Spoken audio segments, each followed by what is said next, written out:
दोस्तों जय मसीह। एक बार फिर से आपका स्वागत करते हैं अपने चैनल सगरा फाटक में। दोस्तों सबसे पहले मैं परमेश्वर का धन्यवाद करना चाहता हूं जो परमेश्वर ने मुझे सहायता की 300 सब्सक्राइबर तक पहुंचाने में। तो आज मैं जो कुछ भी हूँ, मैं जो ये वीडियो बना रहा हूँ, तो इसका कारण जो है केवल और केवल परमेश्वर ही है, इसलिए सारी महिमा मैं परमेश्वर को ही देता हूँ। दोस्तों जब हम दूसरा राजा की पुस्तक को पढ़ते हैं तो वहाँ पे हम पाते हैं कि बहुत सारे राजा जो है बहुत सारे राजा राज करने के लिए आते हैं। बहुत सारे राजाओं के बारे में हमें पढ़ने को मिलता है, मगर जैसे जैसे हम आगे बढ़ते हैं 20 अध्याय में पहुँचते हैं तो हमें एक राजा के बारे में पता चलता है जिसका नाम हिजकिय्याह है। और उसके बारे में बाइबल गवाही देती है कि वो जो है परमेश्वर के साथ में पूरे खराई और निष्ठा के साथ में चलता है। जैसे दाऊद जो है परमेश्वर के साथ में पूरे खराई के साथ चलता है, उसी प्रकार ये राजा भी है पूरी खराई के साथ में चलता है। और दोस्तों हम देखते हैं कि जब सनहेरीब राजा, अशूर का राजा सनहेरीब जब है धमकी भरा चिट्ठी जो है हिजकिय्याह राजा के पास में भेजता है और कहता है कि तुझे यहोवा नहीं बचाएगा मेरे हाथों से, क्योंकि उन लोगों के देवताओं ने तुझे उनको नहीं बचा पाया जिनको मैं नष्ट किया, तो यहोवा भी तुझे नहीं बचा पाएगा। मैं तुझे और तेरे राज्य को क्या करूँगा, नष्ट कर दूंगा, इसलिए तू मेरे अधीनता को स्वीकार कर ले। मगर जब वो चिट्ठी जो है, धमकी भरा चिट्ठी जो है, जब हिजकिय्याह राजा के हाथों में पड़ता है, वो चिट्ठी मिलता है, तो वो क्या करता है, सीधे अपने रूम में जाता है और वो चिट्ठी जो है यहोवा के सामने क्या करता है, फैला देता है और प्रार्थना करता है, परमेश्वर से प्रार्थना करता है। और वो परमेश्वर जो है उस चिट्ठी को उसके बाद प्रार्थनाओं को सुन करके अपने दूत को भेजता है और सनहेरीब राजा के 1,25,000 सैनिकों को उसका परमेश्वर का दूत जो है मार डालता है। और सुबह में देखता है कि चारों तरफ लाश ही लाश पे पड़ा हुआ है और वो सनहेरीब राजा जो है अपने देश को लौट जाता है। तो इस प्रकार परमेश्वर जो है उसको सहायता करता है। तो यहाँ पे जब हम 20 अध्याय में पढ़ते हैं तो वो अचानक जो है एक ऐसे असाध्य रोग से पीड़ित हो जाता है जिसके कारण वो मरने वाला होता है। दोस्तों सबसे पहले उस वचन को हम पढ़ते हैं जहाँ पे ये बातें लिखी हुई है। दोस्तों जब हम दूसरा राजा 20 का 1 अध्याय 1 पद में पढ़ते हैं तो वहाँ पे इस प्रकार लिखा हुआ है कि उन दिनों में हिजकिय्याह ऐसा रोगी हुआ कि मरने पर था, और आमोस के पुत्र यशायाह भविष्यवक्ता ने उसके पास जाकर कहा, यहोवा यूं कहता है कि अपने घराने के विषय में जो आज्ञा देनी है वह दे, क्योंकि तू मर जाएगा। हम देखते हैं कि 20वें अध्याय में वो जो है एक असाध्य रोग से पीड़ित हो जाता है और वो मरने वाला होता है।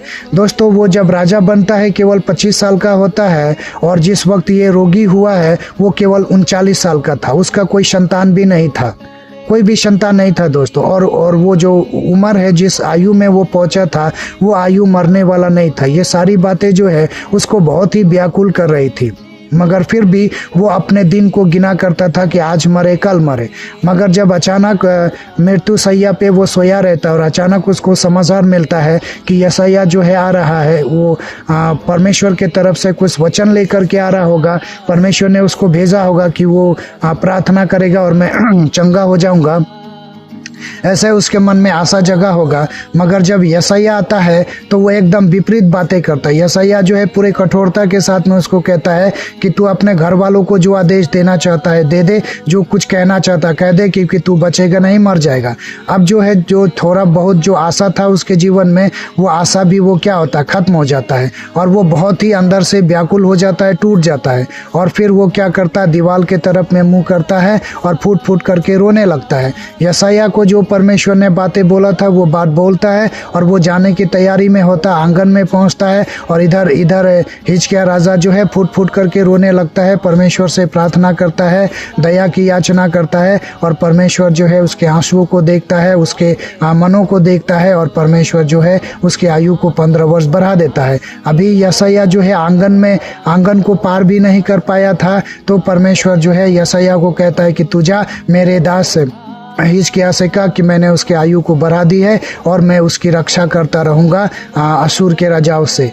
और यशायाह जो है एक अंजीर का टिकिया मंगाता है और उसका लेप बना करके जहाँ पे उसका घाव होता है, वहाँ फोड़ा होता है, वहाँ पे वो बांध देता है और इस प्रकार वो चंगा हो जाता है। तो दोस्तों हम लोग समझने का प्रयास ये करेंगे कि इतना परमेश्वर के साथ में खराई से चलने वाला एक राजा परमेश्वर के बारे में बहुत सारे सुधारों को करता है, परमेश्वर के राज्य के लिए बड़े बड़े कार्य को करता है, तो फिर अचानक वो इतने बड़े असाध्य रोग से क्यों पीड़ित हो जाता है। दोस्तों, जब हम गहराई में समझते हैं, आत्मिक रूप से इसको समझने का प्रयास करते हैं, तो हम पाते हैं कि परमेश्वर जो है उसको और भी नम्र और दीन बनाने का प्रयास कर रहा था कि राजा हिजकिय्याह जो है और भी नम्रता के साथ में मेरे साथ में चले। इसलिए परमेश्वर ने उसके जीवन में ये रोग जो है अलाउ किया था, ये आने दिया था। और जब वो प्रार्थना करता है, टूटे मन से परमेश्वर के करीब में जाता है, तो परमेश्वर उसको क्या करता है, चंगा कर देता है। ठीक उसी प्रकार जब हम अय्यूब के जीवन में देखते हैं दोस्तों, तो अय्यूब भी इसी प्रकार का रोग से पीड़ित हो जाता है। उसने किसी भी प्रकार का कोई भी गलती, कोई भी पाप नहीं करता है। उसके दोस्त उसका बुराई करने लगते हैं, उसकी पत्नी उसकी हिनाई करने लगते हैं और कहती है कि तू परमेश्वर को परमेश्वर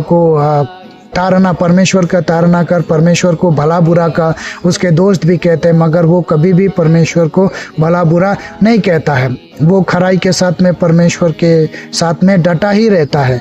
मगर यहाँ भी हम देखते हैं कि यशायाह जो है हिजकिय्याह राजा जो है इसी प्रकार के असाध्य रोग से पीड़ित होता है, मगर वो परमेश्वर के बारे में कुछ भी भला बुरा जो है नहीं कहता है। दोस्तों, इस कहानी के द्वारा, हिजकिय्याह के बीमारियों के द्वारा हमको क्या संदेश मिलता है, ये थोड़ा हम जानने का प्रयास करते हैं।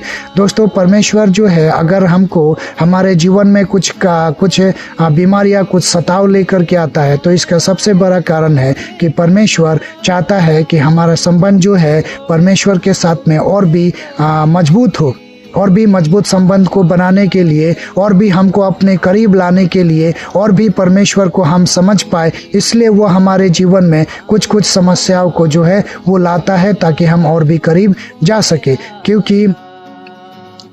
क्योंकि परमेश्वर हमसे प्रेम करता है और वो चाहता है कि हम हमेशा उसके साथ में अपने संबंध को बना करके रखें। क्योंकि दोस्तों, इस संसार का जितना भी दुख और मुसीबत है वो तो एक दिन ख़त्म हो जाएगा। आज नहीं, कल नहीं, परसों एक दिन ख़त्म हो जाएगा। मगर परमेश्वर इस कहानी के द्वारा हमको ये समझाने का प्रयास करता है कि अगर हम इस समस्या में अपने संबंध को परमेश्वर के साथ में सही तरीके से बना करके नहीं रखते हैं और लुतराई करने लगेंगे और परमेश्वर के साथ में अपने संबंध को बिगाड़ देंगे, तो हम जब मर जाएंगे तो हम कहाँ जाएंगे? हम सीधे नर्क में पहुंच जाएंगे। और वहाँ का जो यातना है, वहाँ का जो पीड़ा जो है कभी भी खत्म नहीं होगा, क्योंकि वहाँ पहुँचने के बाद में परमेश्वर कुछ भी नहीं कर पाएगा। मगर जब तक हम जिंदा है, इस पृथ्वी पर है, तो इन सारे दुखों को हमको क्या करना चाहिए? सहते हुए भी अपने परमेश्वर के साथ में अपने संबंध को बना करके रखना चाहिए, ताकि हम परमेश्वर के साथ में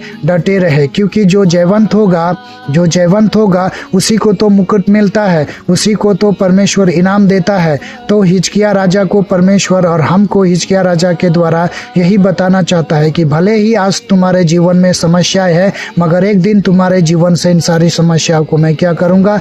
दूर कर दूंगा। इसलिए तुम मुझ पर भरोसा करो, केवल मुझ पर और मुझ पर ही भरोसा करो। जैसे हिजकिय्याह राजा ने, जब सनहेरीब राजा ने चिट्ठी भेजा था धमकी भरा, तो वो चिट्ठी जो है यहोवा के आगे उसने फैला दिया। उसी प्रकार जब हमारे जीवन में समस्या आती है, तो हमको भी परमेश्वर के करीब ही जाना चाहिए। जैसे हिजकिय्याह राजा परमेश्वर के करीब में गया और उसने प्रार्थना की और उसकी प्रार्थना सुनी गई। तो हमारे जीवन में भी जब ऐसी समस्या आएगी और हम प्रार्थना करेंगे, हम परमेश्वर के करीब जाएंगे, तो परमेश्वर हमको क्या करेगा? उठा देगा और हमको सारी समस्याओं से जयवंत करेगा।